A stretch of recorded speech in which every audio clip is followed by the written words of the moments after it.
Magandang umaga, ngayon po ay araw ng Biyernes, November 24, 2023. Update po muli sa lagay ng panahon. Ayon sa Pag-asa, shoreline pa rin ang nakakapekto sa eastern section ng Southern Luzon, habang northeast monsoon o amihan nakakapekto sa nalalabing bahagi ng Luzon. Wala naman pong binabantayan o namamataang sama ng panahon, low pressure area o bagyo sa loob po ng ating PAR na maaaring makaapekto sa ating bansa.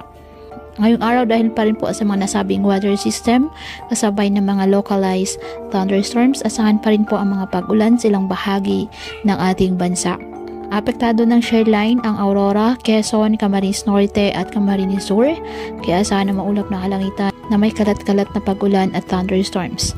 Samantala ang Batanes, Cagayan, Isabela at Apayao, asahan din po ang maulap na kalangitan na may mahihinang pag-ulan dahil naman po sa amihan.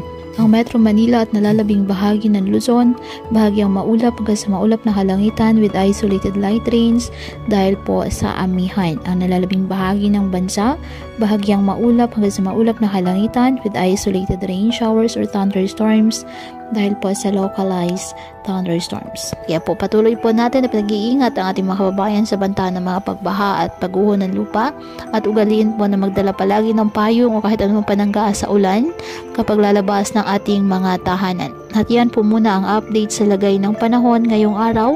Muli patuloy po tayo na mag-ingat at palaging tandaan, God loves you. Stay safe and God bless.